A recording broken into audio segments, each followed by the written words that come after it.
Our featured guests are Marina Lenik and Natalia Mount. Tell us about how you got into photography. I started when I was around 14. I've chosen this picture because it's very different. Here we clearly see the expression of the model. It is colorful, and I think this is the definition of my work. The difference between the professional versus the art photography in context is that there should be a base, there's a soft shadow. There are no shadows. How do you capture the character? And as a curator, I think of these photographs very, very differently. I mostly would like to know what is the concept, what is the intention. I worked at PS1. I worked with artists for a long, long time. Goodbye and see you next week. Good evening, ladies and gentlemen. We're so glad to welcome you as part of our community tonight. Please note that this webinar is being recorded and distributed live stream. By entering this virtual meeting room, you give your consent to be recorded and distributed by UR Music and Arts and other third parties. If you prefer to not be recorded, please turn off your camera and microphone and/or go to the Facebook Live video feed, the link to which has been placed in the chat room. For a better experience, please turn off your microphone and set your video to gallery view. Our show is supported by your decision to give the gift of UR Music and Arts Christmas package this holiday season. Our 2020 Christmas package costs €40 or $47 plus shipping and can be purchased directly at www.urmusicandarts.com/Christmas package. Tonight, our featured guest is pianist and composer Arsentiy Kharitonov, who joins us from Denton, Texas. Also joining us tonight is Professor Niels Moos, Director of the Opera Masters Program at the Music and Arts University of the City of Vienna. Professor LINO Rivera joins us from St. Mary's College of California. Arsentiy, welcome. Hello. Hi. So, Arsentiy, I hear that you have a short musical selection that you're going to play us at the beginning. Yes, I will play my piano etude number 3, and let's just hear it.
Bravo.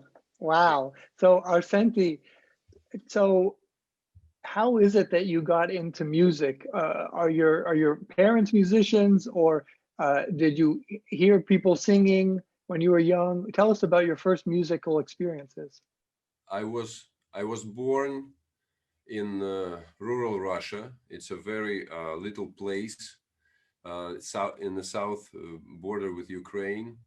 The entire city is a blue collar. Well, not even city; it's a town. Blue collar, lots of workers, lots of factories. My parents were probably the only people who were associated with music. My father was a ballet dancer, and my mother was a choir conductor, but it was a folk choir. It was not a classical choir. So I was very musical kid. I was singing lots of songs. I was called a walking radio by our neighbors, and but I didn't really care to practice any kind of instrument when I was little. My sister decided to uh, get me to music school, and I passed without any problems, got in. But when I realized that I have to dedicate hourly my home, I had to practice hourly daily. Um, I was very against it. I really wanted to be outside with my bicycle, with my friends. So maybe that was the reason, because I had ADD, who knows? But only later, when I was 15 years of age, um, I was listening to some Rachmaninoff concerti, and that really took me by surprise, and I really wanted to change the whole environment, go to St. Petersburg, start my piano lessons. So that was only when I was 15. So Arsentiy, back up just a second. The neighbors called you a walking radio. What were you singing? Madonna songs? That was no, I was singing lots of Red Army choir songs, and lots of patriotic, Second World War songs, etc., etc. So And can you sing us some of this or play it? Some of that? How did you hear it? Because your mom was conducting it? how about I will? Yes, that first of all, I listened it on the TV. Yes, I was attending my mother's recitals, so something like this would be.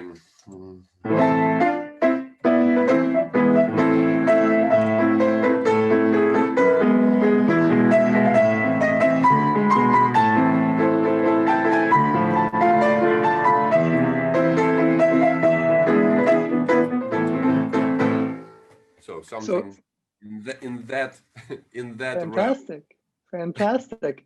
And so this is what you would be singing, and the neighbors would know, oh, Arsentiy's walking by. Arsentiy is going by. Fantastic. And so then tell us, you had this transformational moment, you said, when you were 15. So in the middle of adolescence, when it's common for us to create our own identity, separate from our parents, try and find ourselves, forge ourselves. You said this moment happened with Rachmaninoff. Tell us about that. it was quite a it was quite an interesting moment in my life. I had a tape.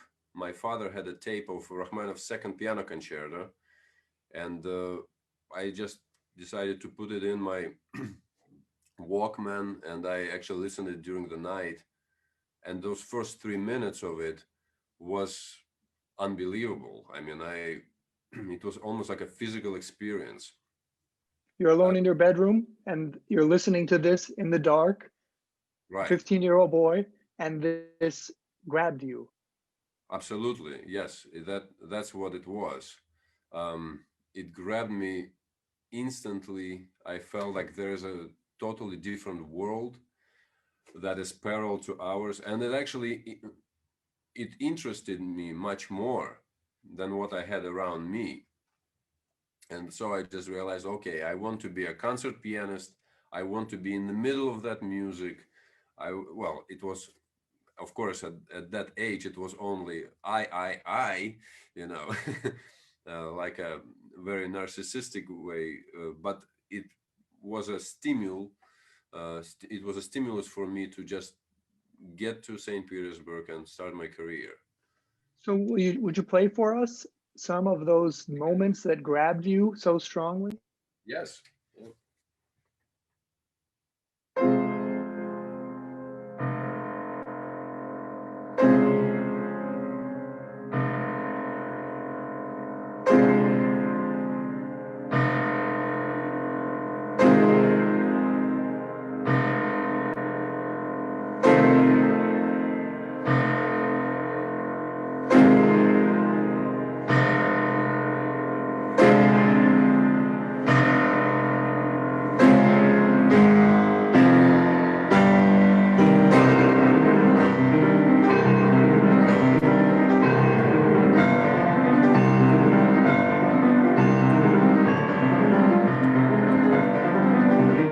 And so on and so forth. So that Wonderful. very famous beginning of Rachmaninoff Second Piano Concerto. Strongly And- recommend everyone to listen to it. And do we have you made a recording of this yet? This will be a funny thing to say. I have never played it. And my engagement will be, I will play it in North Dakota in March, if everything goes well with orchestra. Fantastic. It was somewhat interesting for me to, that was the first impulse for me to actually study music, but I never really wanted to jump right away into that piece. And I played Rachmaninoff Third, I played Prokofiev Second, those concerti that are much harder than this one, but still, I still give this concerto to be on it sits on a pedestal as the piece that involved me, that the piece that opened the door for me into classical music, and I'm very glad for it. It has like you say, a somewhat, it has taken on somewhat of a sacred aura, like you said, so don't touch this yet. Well, they're very lucky in North Dakota then to hear you in March. So tell us, arsentiy, so then you go to St. Petersburg. How old were you? And tell us about what happened from there. I go to St. Petersburg when I'm 15. I get a private piano instructor before I enter the College of Music. Everyone in my native town says that they consider me to be a delirious guy who didn't really understand what was going on, how huge is the competition to get to that school, because that college at that moment was affiliated with the St. Petersburg Conservatory, the first conservatory in Russia. And I don't know how it happened. I think it was a miracle, but I got in. And then the reality happens, that I realize that I'm the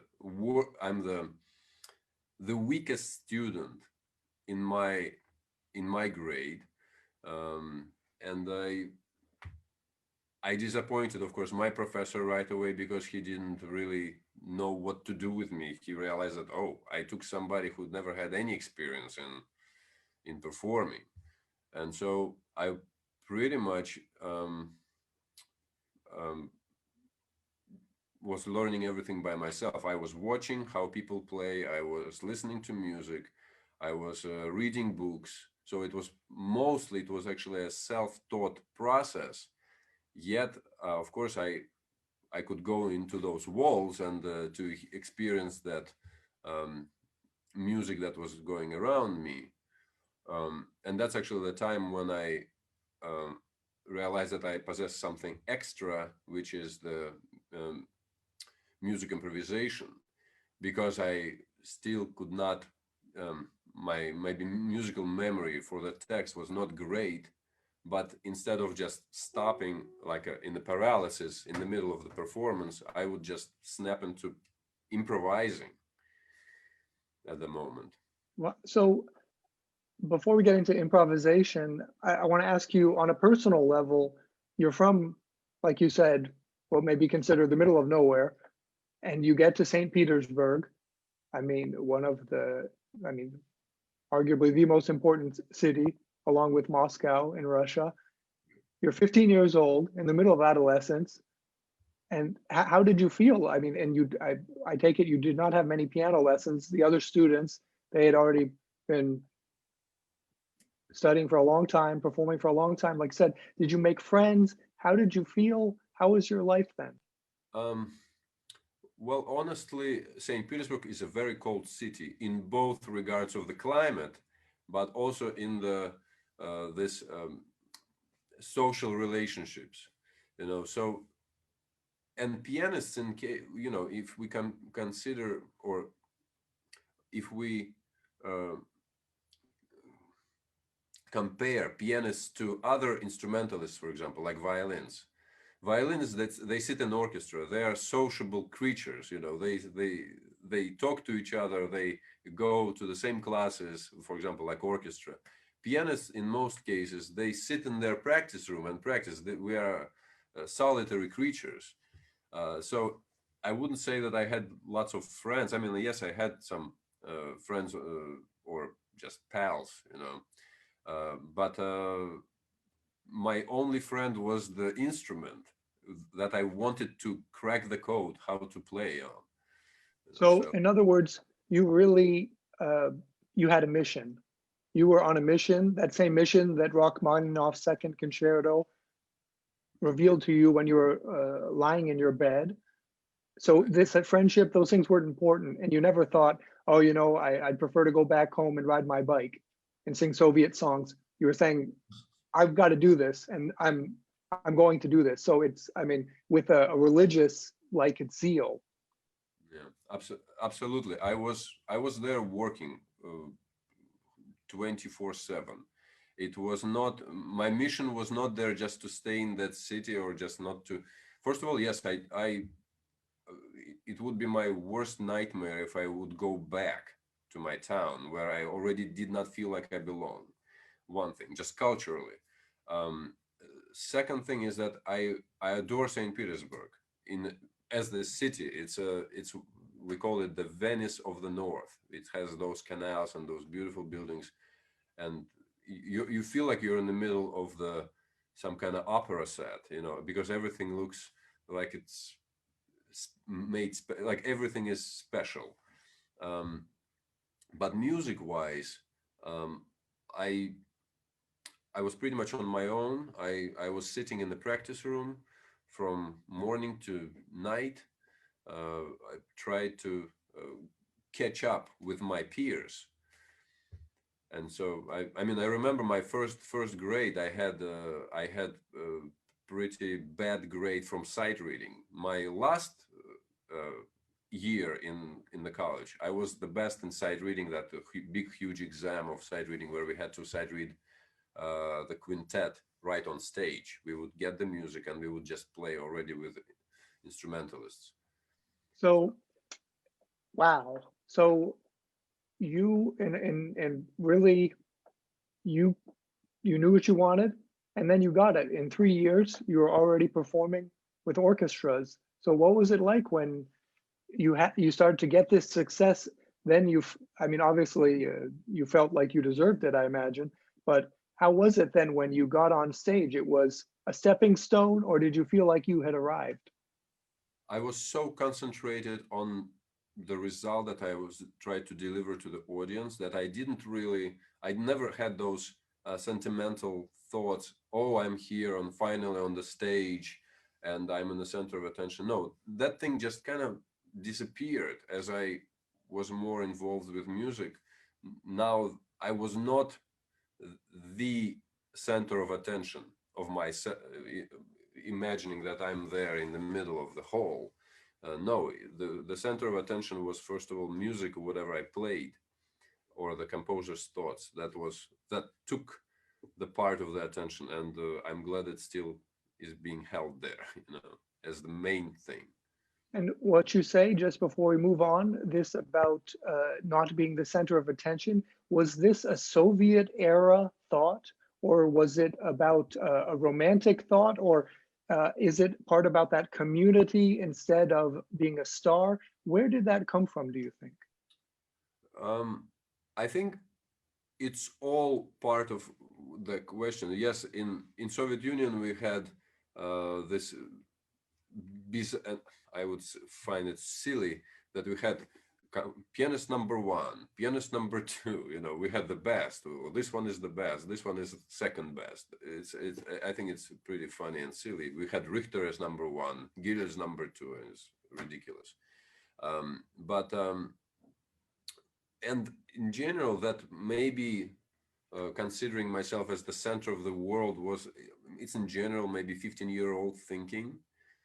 I would assume. Plus, why to be humble about this? I think we musicians, we all think that we juxtapose ourselves to the entire world. That very famous romantic painting by German artist, when there's a man on the top of the mountain, facing the entire world. So I think that's part of it.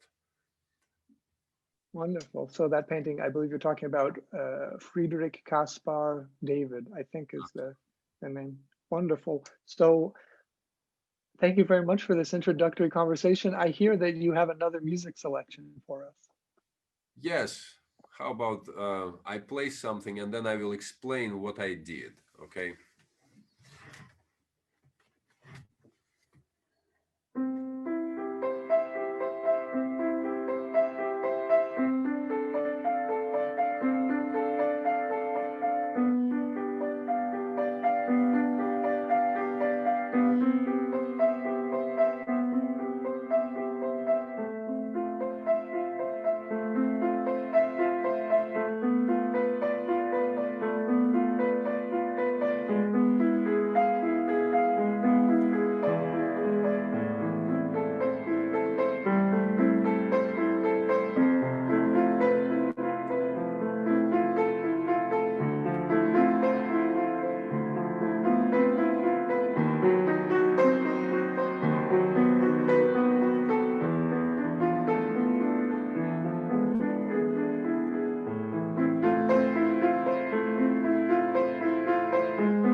So as you know, I started as a Bach, very famous prelude from his Well-Tempered Clavier, and then I just took off into improvisation based on the same patterns, different harmonies, made it shorter just to fit our into our program. I could improvise hours. And that was exactly where I felt that I was different from all my peers in College of Music. That happened when I think I lost some. I was playing Rachmaninoff First Piano Sonata, and in the middle of the development, I forgot my text, but I just started to improvise in the style of Rachmaninoff. And even my professor, he didn't notice anything. So that was quite strange to me. And then I thought maybe I should go into compositions. Maybe I should just compose. So fantastic. So Arsentiy, we have a question from Professor Lino Rivera about improvisation. Professor Rivera. Yes, Arsentiy. I can sympathize with you because I was trained also in the Conservatory of Music. So we have to stick to the text. We have to stick to the notes. I have not been taught any courses about improvisation, but I had to learn it also for myself and for my other jobs. My question is, how did you learn how to improvise? Did you have courses that you took for improvisation? What are your, and the second question is, what are your guidelines for improvisation? Mm. Thank you for this question. It's a wonderful question. No, I have not studied improvisation with anybody. In fact, we didn't even have that course neither in Russia nor when I studied already in the United States. And we will talk about this later, about in general music education and its problems at the moment. The way I studied improvisation, I was I would be playing some piece of music, and then I would elaborate on what I just played. Or, for example, I would listen to a piece of music, and then I would try to imitate some of it on an instrument. That's the first. These are the first steps. Then, of course, we have an improvisation. We can improvise keeping the same harmony. We can improvise the melodic line on the same harmony. Then we can improvise, we can create different harmony to the same melody. We can improvise rhythmically. So there are many ways we can learn about improvisation, and from just observing, let's say, how Beethoven was writing his 32 variations, for example, where he has this one harmonic motif and its progression, and then what he does with those variations. So the best way to learn how to improvise, how I learned it, is by first you start to imitate. You want to imitate certain things. You want to imitate certain style. That way, it gives you an opportunity to consciously ask yourself a question. Okay, so what are these key elements, let's say in Rachmaninoff's music or in Beethoven's music? That's very important. But that's how I did it. And guidelines, you can create guidelines by, let's say, if you want to improvise in form, you want to when you are very comfortable with, let's say, certain material, and you and you play and you just improvise, you have things pouring out of you. All you can create, you can limit yourself with what you do in terms of form, how do you build the climatic point, or not, or just simply by time. So all these little things, they would matter. So Professor Rivera, can you tell us what was your experience? Well, when I was in undergrad at the conservatory, I was asked to join this particular singing group, and I was the pianist for the group. There was no, we were singing like folk songs, Filipino folk songs. This was in the Philippines, in Manila. And the director of the group says, well, here is the chart. Here is the harmonic progression. You just improvise. I said, well, the notes are not there. What am I supposed to do? Because I had no training or course taken about improvisation. But by doing so, I improvised on the melody, improvised on the harmony. I was kind of forced to do that. And nowadays also I'm a church musician too. So I would have to improvise on the prelude, on the offertory, on the communion, because I have to time it with what the priest or the minister is doing. And therefore, that's my experience. I was forced into it, and I learned how to, finagle and learn the crafts of how to go around the melody and the harmony and the rhythm, and as Arsentiy is saying, the form of it. Good. So Arsentiy, maybe would you play us then one other short improvisation, maybe, or give us a melody or something that Okay. maybe we know, and maybe improvise a bit? Okay, fine. How about we do some Beethoven, his very famous Fur-Elise, and because apparently it's a joke. Everyone is asking me, what's the most difficult piece you've ever heard? I said, probably Fur-Elise by Beethoven. I said, well, how is it possible? Everyone plays it. I said, yes, the way they play it on YouTube, I definitely can say it's the hardest piece. So, but I will use I will use that melody, and so you can and I will just try to keep the melody, but I will try to get other things going there improvisatory.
Fantastic. So at this time, I just want to make known to everybody, all of our participants, if you have a question, arsentiy, LINO, RIVERA, Niels Moose, they're all here to answer your questions, hear your comments. So just turn on your mic and we're here for you, or write something in the chat on Facebook Live, on Zoom, as you like.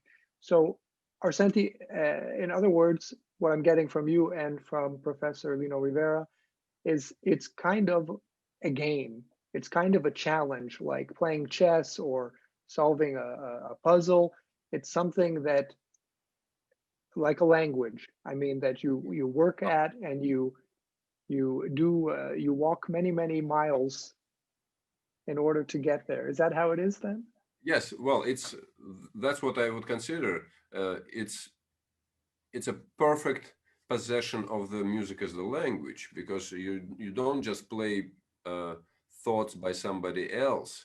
You don't walk just certain paths. You can, because you know how to walk, so you can walk now everywhere, and you can walk that direction, you can walk that direction, you can combine things.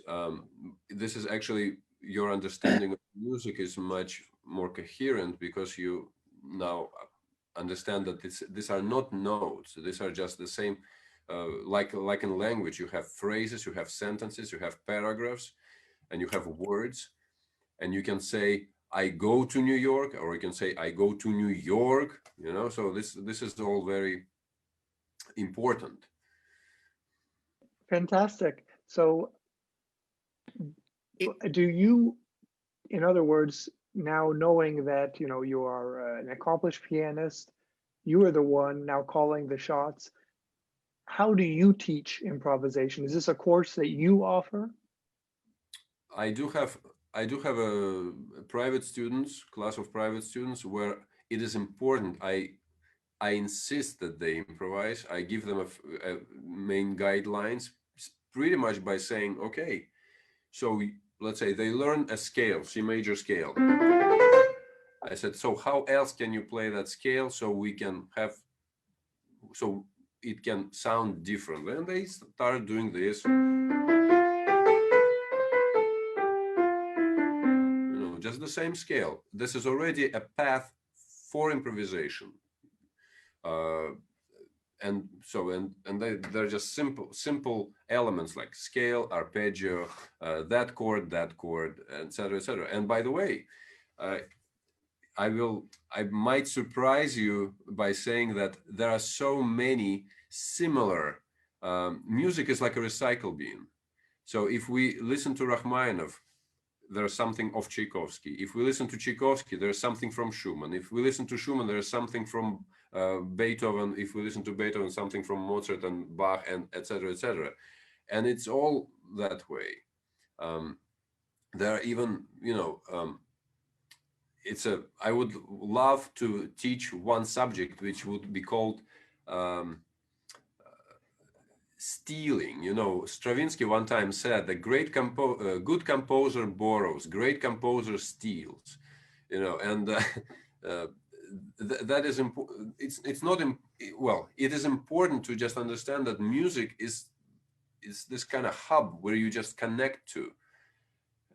You are not inventing really anything. You are just shuffling things the right way.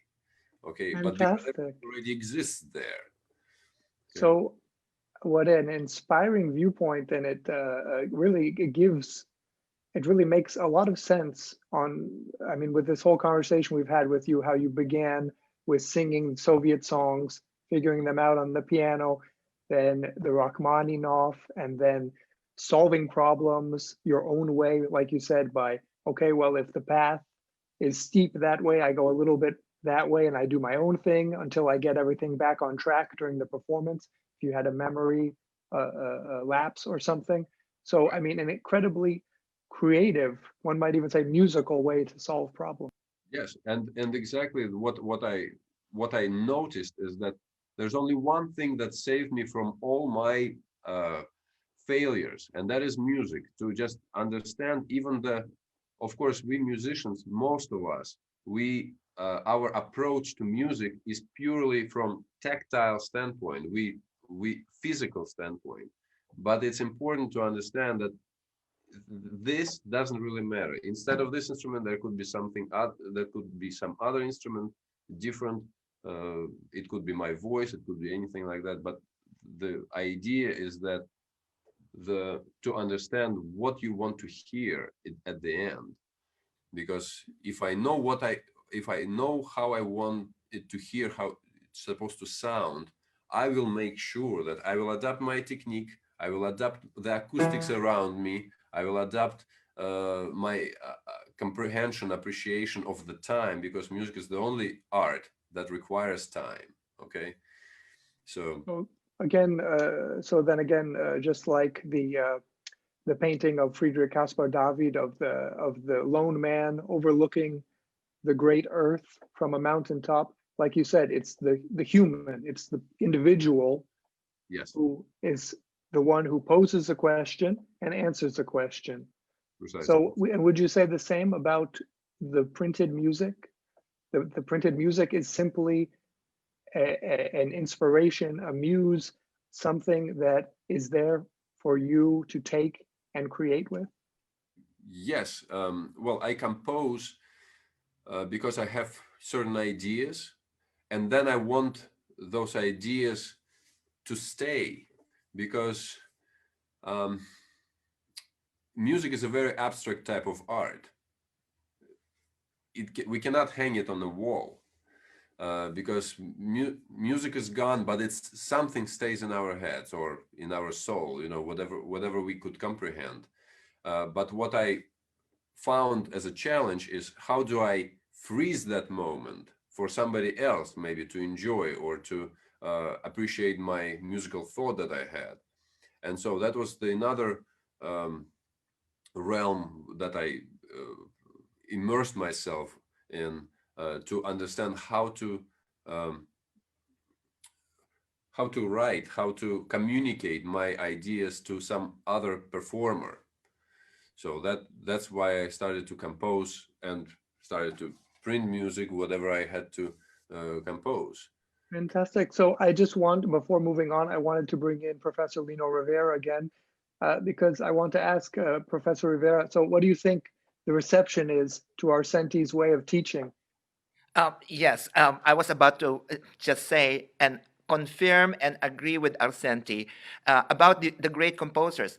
If you look at Beethoven, of Mozart, of Liszt, Chopin, Brahms, Bach, you name it, they were great improvisers. I don't think, and Arsentiy, correct me if I'm wrong, I don't think Liszt would play his own composition exactly the same way as he has written it on the page. Every single performance of any piece by Liszt, of himself, he will play differently every single time because they are all improvisers, absolute great improvisers. I mean, Beethoven, for example, I could just think of the opening of the Fifth Piano Concerto. It's a whole written out improvisation on 4 chords, 3 chords. Right. That's all there is to it. That whole cadenza at the beginning of the Emperor Concerto. Right. I totally agree with you. In fact, I had once, I played a recital that I took all the pieces by composers that are improvisatory in their nature. You take Chromatic Fantasy and Fugue by Bach. It's all improvisation. Of course, we are getting to Fugue where it's already a solid structure, but still the fantasy, that's an improvisation. All the cadenzas, they go from improvisation. And yes, if we just simply read the biographies of the composers, they all started as first of all as a great improvisers. Franz Liszt, when he went to Russia with his tours, he talked to the audience and said, "Give me some new music, I will read it in front of you, and then I will improvise on that." That's how so many Russian themes appear in his potpourri, in his variations or in his transcriptions, because he knew how to improvise. Fantastic. So before moving on, I just wanted to say, so Arsentiy, you must be a very popular teacher. I imagine what you say, how your teaching style sounds fabulous. Is that, what are the reactions you get? Well, here I will try to be moderate, and I will say that I had a big, well, I am popular as a teacher, and I have students that whose progress is immediate, because I'm asking the right questions at the right time. I'm not. My main question to all my students when they come to their class is, how may I help you? I don't want to just, okay, you do this finger, you do that. I don't want to teach a rabbit how to smoke, as we say in Soviet Union, in Russia. That's not the goal. That's not the point. The point is that the student will understand how to practice, and will be asking those correct questions himself or herself. So all I'm here is to inspire and to provide certain guidelines and actually and be flexible with your thoughts. The flexibility is the key point. Fantastic. Well, it sounds very inspiring. So Arsentiy, tell us about your violin concerto. So this is a big undertaking for anybody to do a concerto. Why the violin? And tell us about how that differs, your composing that differs from improvisations. And maybe you can play us a little bit? Yes, I will say a couple words about that concerto. I consider it to be my most ambitious work so far, because first of all, it's orchestral and it's for different instrument. It's not piano. I'm a pianist, so I think logically you would imagine that I would compose piano concerto, but I composed it as a violin concerto because, first of all, as a composer, I feel way more. I'm way more interested in hearing somebody else performing my music, because my music flows out of me like a river. I mean, I don't have to compose for myself to play. I can just go ahead and improvise all the time, you know. So I dedicated this violin concerto to Julia Bushkova. She's a marvelous violinist, and knowing how she performs, knowing her sound quality and her poetic foundation and importance. So I decided to create this big work. It's a 25-minute long piece, 5 movements, which is unusual for violin concerto. We consider classical concerto to be 3 movements work, but here I created 5 movements. They all related and based on only 2 themes. I would even say motifs.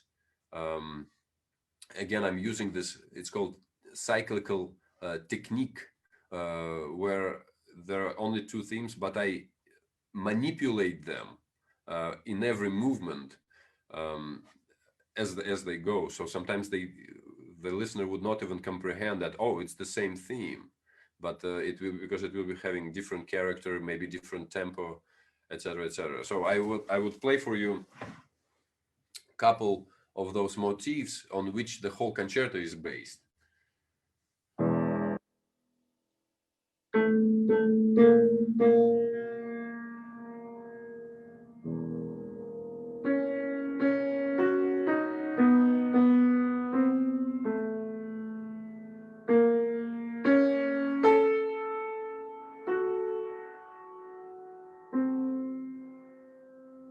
That's motif number 1.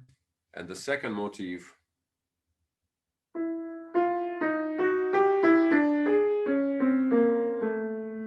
just like that.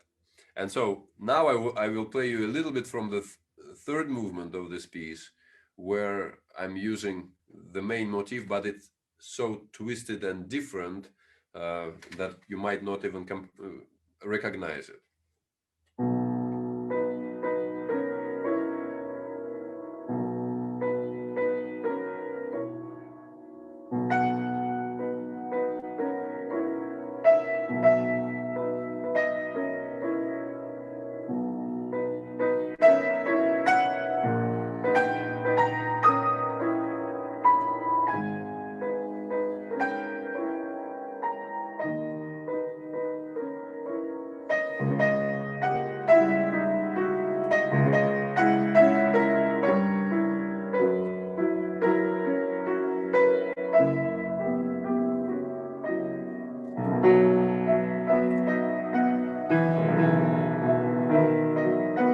And so on and so forth. So it's very lyrical, third movement.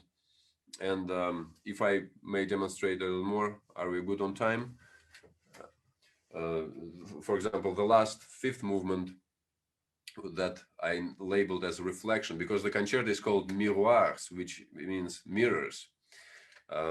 It has all this profound, I consider profound idea about reflecting. Is the world reflecting us? Is the world around us just our imagination? Or so all this aspect of reflection and mirroring certain things. So, but this is the last 5th movement that I will play right now.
So that, like that so far.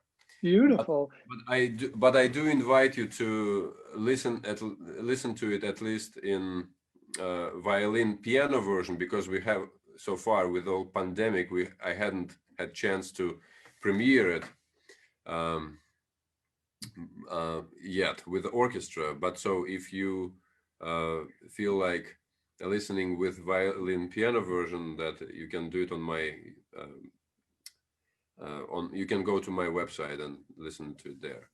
Maybe we can take a look at that right now. I think it should be the website arsentiy kharitonov, I think is the website, and we can find, so arsentiy-kharitonov.com is Yes. the website, and the videos are available there, Arsentiy? You can go to compositions in there, and the violin concerto will be the first one. There it is. Okay. Right. Yeah, Yeah, so look at that. violin concerto, and that is the etude I play. But if you scroll up and just do like learn more on that, right? And so there you have a play button right there, and you can listen to that.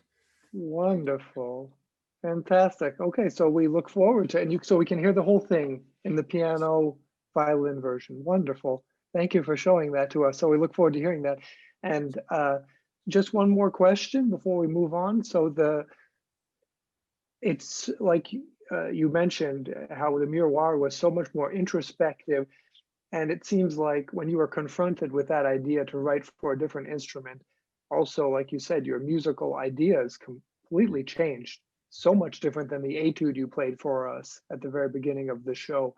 So that is that where you're at right now in your artistic practice? I'm going more for beauty these days than, let's say, a year ago. Before the pandemic, I have composed my piano sonata in December, and I would say it's my most difficult to comprehend piece, because it has lots of dissonances, and it's very percussive, and there are, I would say, more sophisticated characters, and just in general, it's more brutal in its sense. So I have this lots of testosterone there. Okay, but with concerto for violin, first of all, I wanted to explore the violin nature, the melodic nature, the connectivity, the lyricism. So yeah, I guess I'm like a sunflower. I turn towards the sun, towards the more melodic content in my music. And perhaps, correct me if I'm wrong, just like you said about your students, perhaps it's that you were inspired by the violinist Julia Bushkova you were writing for. In that same way, perhaps you said, how can I help you? And you entered more or less into a collaboration with her. Yes, exactly. Because I never want my compositions to repeat themselves. You know, it's the same idea. For example, Shostakovich, who I greatly admire as a composer, but with his symphonies, 4, 5, then we have 8 or 7 and 8, but all others, they're just, I would even say, there are clones of those same symphonies. The ideas are the same. They're very tragic symphonies. So sometimes I would question myself, so why do I elaborate on this all the time? So I tend, as a composer, I tend to not to repeat myself. At least I hope not to repeat myself, because I have many other things to say. So moving on, our last segment for tonight. So I want to remind all of the participants, if you would like to make a comment or have a question, Arsentiy, Professor Niels Moos, Professor Lino Rivera are here to answer your questions and hear your comments. Just turn on your mic or write in the chat. So last topic for tonight, music education.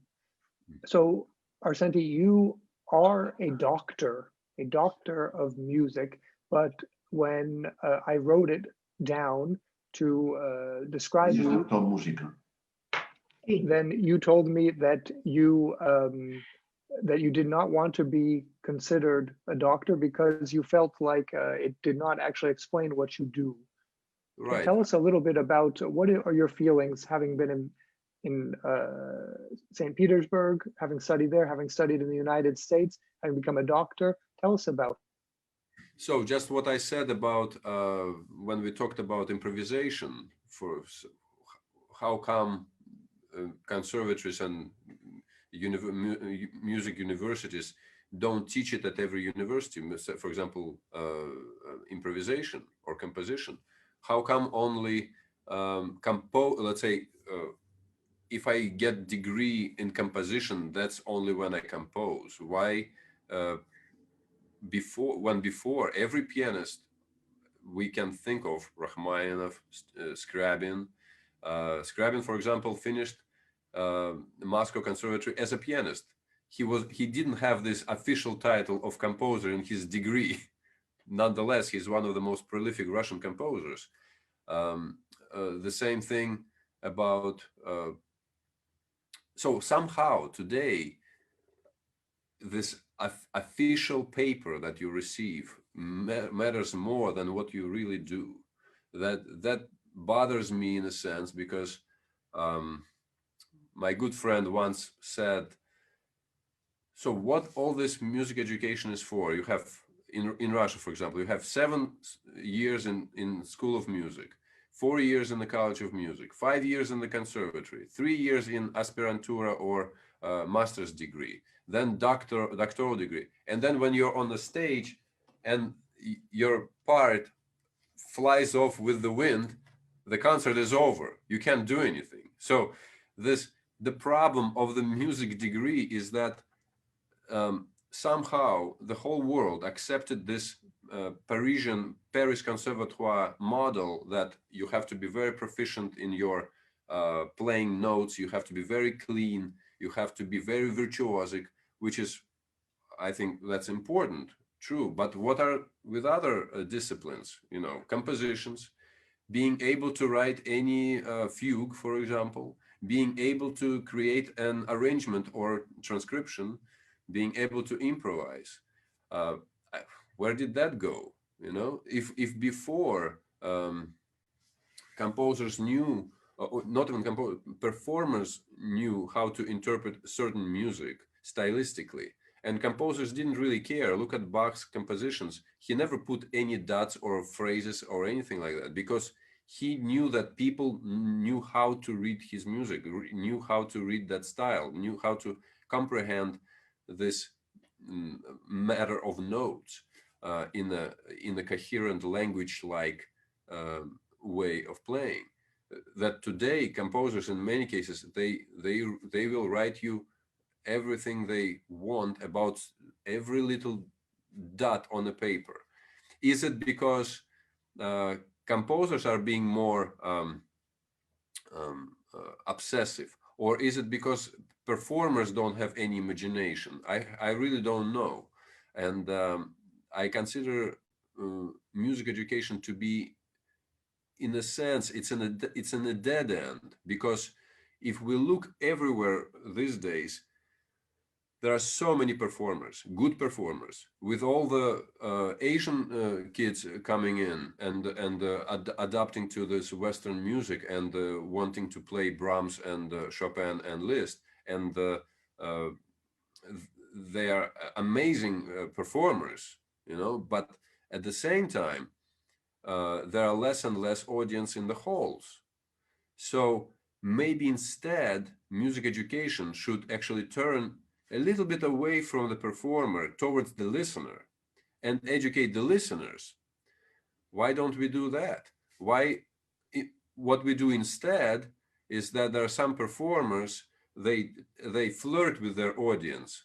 I don't want to call names, but they're being very sexy at the piano, or they wear unbelievable dresses, or have a hairstyle like he is a modeling or someone like that. So that's flirting with the audience, bringing the classical music to the almost level of popcorn and Coke. This will not play in a favor for ourselves in the long run, because next time the audience will be coming in their flip-flops and chewing something, and we might call it, okay, normal, thank you at least for coming. I think that's a not good trait that I find, and I'm not trying to be some kind of snob, but but as a performer, as a composer, I would like to educate. This is part of education, because we want we want people to comprehend difficult music. Okay, because of course, it's easier to read a comic book or a newspaper rather than, let's say, War and Peace by Tolstoy. You know, so but We are about out of time. I wanted to bring in quickly Professor Niels Moos and then Professor Lino Rivera to respond. Professor Niels Moos has been teaching at all of the most renowned conservatories of the world, and I'm wondering what is his response to arsentiy? So now I'm here. Huh? Yeah, I hear you. Okay. Oh no, I think it's wonderful to hear. I also am very dubious of this over educating people in music business. Don't forget that all the doctors that you have is also a result of universities want to make money. Absolutely. They have become individual businesses and not educational spots, and they want to keep people in an educational surrounding where they also earn money from it. But apart from that, we have now we have had a very good situation in Europe where we had the so-called Bologna Convention, where all universities had to stick to that, and that was actually 4 years bachelor's and 2 years master's. So far, we didn't have any doctorate here. I think now we are forced to do it also. Well, I don't know if it brings something. It will be very interesting to see. But by over-educating people, you also kill their creativity. Understood. So may I bring in quickly Lino Rivera? Yes, this particular topic will take another hour of discussion. So I totally agree with Niels and with arsentiy. And arsentiy, we are both teaching at a university setting here in the United States. It would be an hour, 2 hour long conversation between the two of us regarding the music education in this country. My quick question to arsentiy is that what is a concrete, tangible way of what you just said before, educating audiences? What do you do? So what you build these bridges. You tell them. You can, for example, say a couple minutes before you perform certain things, important aspects of the composer, of the style, what to listen to. There is, I would say, I'm in the process of developing this course that is called the active listening, because very often even when musicians, when we listen to some things, we tend, when we don't understand something, we keep it as a background music, and there are certain triggers that one can manipulate their brain in order to comprehend and to listen certain specific things, because music is it's a very sophisticated thing. It's important to digest it, because plus if the music is very fast, for example, in tempo, we don't have enough time to comprehend it. So probably the rule number one: never give up and listen to it again. Listen to it again. So that's the most important thing. Fantastic. So I just want to chime in here. Unfortunately, we have to end our conversation tonight here, but that it's important. Also, the executive producer has whispered into my ear that it's very important that we also say that that is actually the quintessence of why we do this show every week, is to exactly offer people this kind of a wonderful guest like arsentiy, like Niels Moos and Lino Rivera, in order to help all of us who are not at such a high level of music capability, performance ability. So we do thank you so much, very much, arsentiy, Thank you. Kharitonov, for enlightening us and for doing exactly what you say, for helping us all understand music better and how to listen to it better and be actively part of it better. Thank So, you, Sim. Thank you, everyone, for listening. So let's take a look at again how to stay in touch with arsentiy.